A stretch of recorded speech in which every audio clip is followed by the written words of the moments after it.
Jake Harris was not the kind of man who talked much. He worked, from sunup to sundown, without complaints, without extra words. His ranch in Texas was small, but it was his. Every nail in the fence he had hammered himself. Every acre of land he had bought with sweat and blood. He was proud of that quietly, deep inside, never saying it out loud to anyone. Ella came into his life in the spring of 1878. She arrived in Redstone with her father, who was looking for grazing land. Jake saw her at the town well on a Tuesday afternoon. She was drawing water and singing something soft to herself, completely unaware that a man 15 feet away had just forgotten what he was doing with his life. He stood there pretending to fix a piece of harness leather for 10 full minutes, just to hear her voice a little longer. He was not a man who did things like that, but he did it that day. They were married 4 months later. She wore wildflowers in her hair. When she walked toward him outside the small white church, Jake felt something he had no word for, a kind of overwhelming gratitude mixed with terror, the feeling of understanding that something real was happening that would change the entire shape of his life. The first years were good, not easy, but good. There were droughts and hard winters and money problems that kept them up at night, talking in low voices at the kitchen table. But they faced all of it together. Ella was up before him most mornings, coffee already made. She worked without being asked and without making a performance of it. Jake would look at her in the evenings by the fire and think that he was luckier than he deserved. Then something began to change. Slowly, invisibly, the way the most dangerous things always change. Jake took on more land in 1883. More cattle, longer drives, more nights away from home. He told himself he was doing it for them, for their future, so that one day the ranch would be big enough that Ella would not have to work so hard. He was building something. He believed that completely. But while Jake was out building their future, Ella was alone in their present. Day after day, the house was quiet. The land was empty. Evenings were the hardest. The sun would go down, and there was no one to talk to, no one to sit with, no one to ask how her day was. She was not a woman who needed constant attention, but she was a human being, and human beings are not built for sustained solitude, and that is simply a fact of the world. She thought about saying something to Jake. She composed words in her head while washing dishes or feeding the chickens. But when he was actually home, she let it go every time. He was tired. She did not want to add to his weight. So the distance between them grew, quietly, the way the most dangerous distances always do. Cole Brennan arrived in Redstone in the spring of 1885. He was a horsebreaker, hired by the neighboring farmer Davis to work a string of young horses. Tall, calm, with green eyes, and a manner about him that was unhurried in a way that felt almost foreign in a world where everyone was always rushing somewhere. He stopped at the Harris Ranch one afternoon to ask about a creek. Ella came out to the porch. They talked for 20 minutes about nothing important. He rode on. He came back a week later when he noticed the bay mare standing wrong on her rear leg. He looked at the hoof, found the stone bruise, showed Ella what to do about it, refused her money, and left. 2 weeks after that, a fence rail split, and he happened to be passing and helped her fix it. She made coffee after because it seemed rude not to. They talked easily. That was the thing she would think about later, how easy it was. He listened the way she had forgotten people could listen, all the way through, without waiting for his turn. He asked questions that proved he had actually heard what she said. The visits continued, always with a reason, always just passing. Ella told herself he was just a neighbor, just a decent man helping out, nothing more. But she started noticing when she had not seen him for a few days. She started spending a little longer in front of the mirror before going outside. She caught herself thinking about something he had said while she was in the middle of something completely unrelated, and she would feel a small, involuntary warmth and then immediately feel afraid of it. It went on for 2 months. 2 months of conversations and glances and the slow, careful accumulation of something she refused to name. The evening it happened was in late May. Jake had been gone 4 days.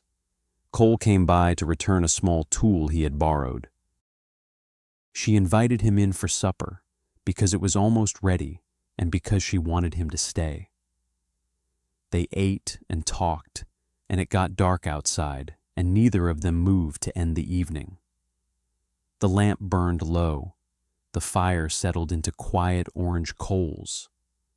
And then there was a silence. And in that silence, something that had been building for weeks was suddenly present and visible and impossible to pretend away. Afterward, Ella sat very still and felt the tears come and could not stop them. She was not sure exactly what she was crying for Jake, for herself, for the fact that she could not undo this, not ever, not for the rest of her life. Cole left an hour later. He paused in the doorway and said her name once, just her name, like an apology. Then he was gone, and the sound of his horse faded down the dark road, and she was alone with the dying fire. She did not sleep that night. She sat in the rocking chair until the sky outside went gray with morning, and she sat with what she had done and let herself feel every bit of it without looking away. When Jake came home the next afternoon, she was on the porch.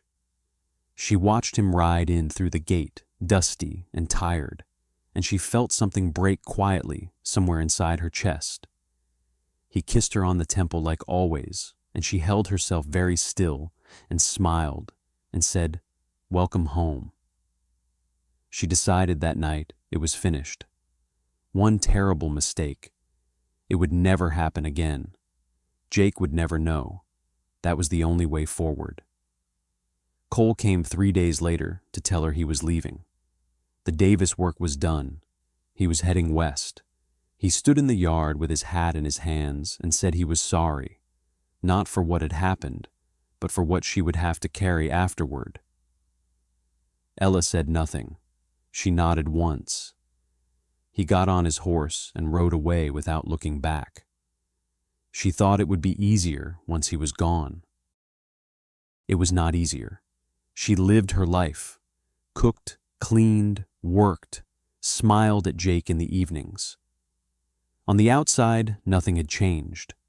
On the inside, she carried something heavy and permanent, not love for Cole. It had never been love.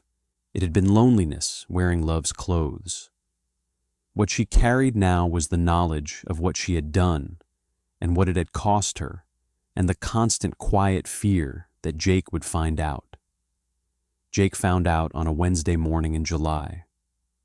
Old man Davis had drunk too much at the saloon and said something careless to the wrong man. The words moved through the small community the way words always do in small communities, and by the next morning, they had reached a ranch hand named Ray, who came to Jake with a guilty face and told him what he had heard. Jake listened without moving, without speaking, his face showing nothing. When Ray finished, Jake thanked him in a flat voice and told him he could go. Then he went to the horse pen and stood there with both hands on the top rail and looked at nothing for a very long time. Ella saw his face when he walked into the house that evening and understood everything before he said a word. She opened her mouth and he walked past her to the bedroom and closed the door, not slamming it. Just a quiet, deliberate click that was somehow the loudest sound she had ever heard in that house. 3 days of silence followed. He spoke only when necessary. He ate. He worked. He came in exhausted and went to bed.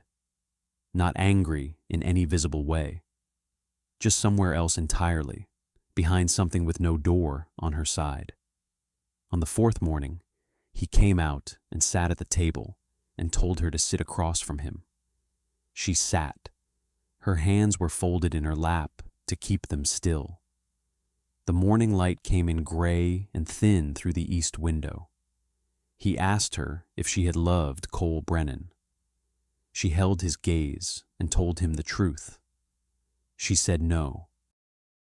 She said it had been loneliness, weakness, the fear that she had become invisible to the man she loved. She said she was not making excuses. She was not trying to shift the blame. She knew what she had done.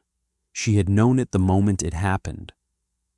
But he had asked her a direct question, and he deserved a direct answer. She said she had never stopped loving him, not for a single day, and that she knew that did not change anything, but it was true, and he deserved to know it. Jake listened, looking at the table.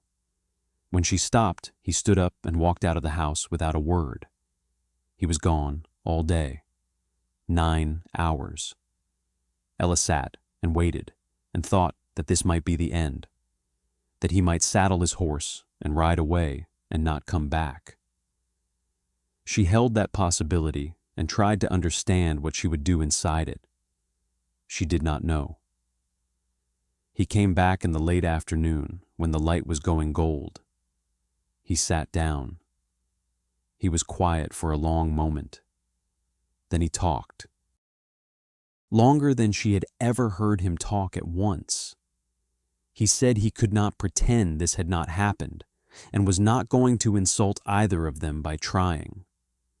He said it would be with him always, like a splinter you could never quite pull all the way out.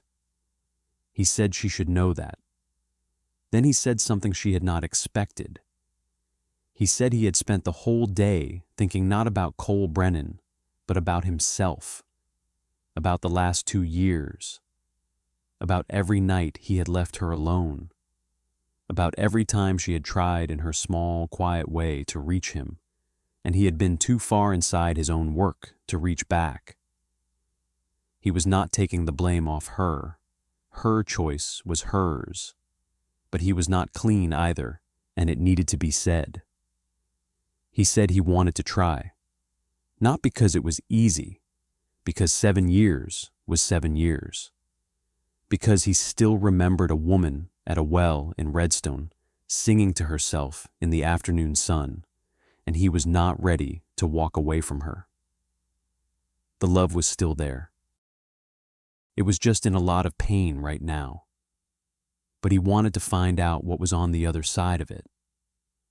Ella's eyes filled and the tears came for the first time in front of him, real ones.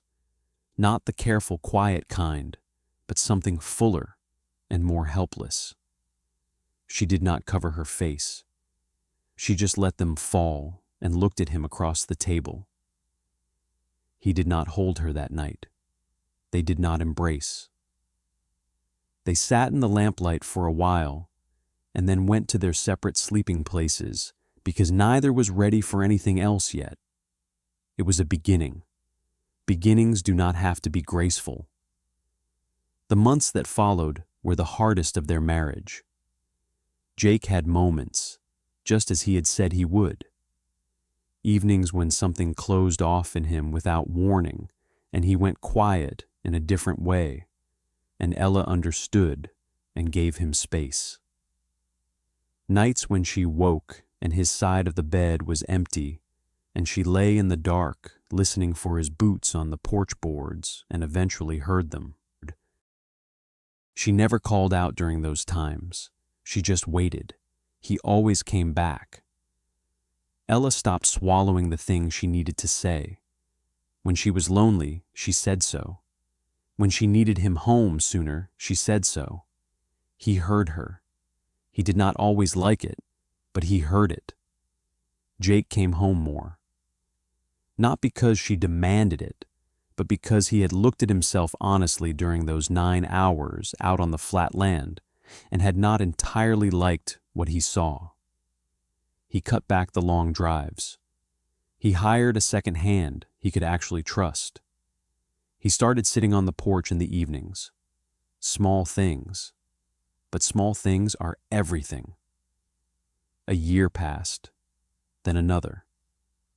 One morning in the winter of 1887, Jake woke before Ella, which almost never happened.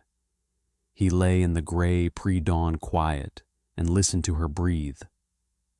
Then he got up, went to the kitchen, and made coffee. He set a cup on the table for her and looked at it for a moment, at the steam rising in the cold air, and then went to pull on his boots. When Ella came into the kitchen and found the cup, she stopped in the doorway. Jake was by the door, one boot on. She looked at the cup and then at him. He said nothing. He finished with his boot and opened the door. She walked slowly to the table and picked up the cup and held it in both hands and closed her eyes for just a second. Outside, the Texas sun was coming up slow and orange over the flat land. The horses moved in the pen. The windmill turned in the morning breeze. They had not gotten back what they lost. That was the truth, and they both knew it. The uncomplicated sunlit thing from the beginning was gone, and it was not coming back. You cannot unknow what you know. You cannot unfeel what has been felt. But there was something here, something that had been tested and broken and put back together with full knowledge of its own cracks. Something quieter than what they had before, and heavier and more honest. Something that knew exactly what it had almost become and had chosen differently. That was not nothing. It was not everything. But it was enough.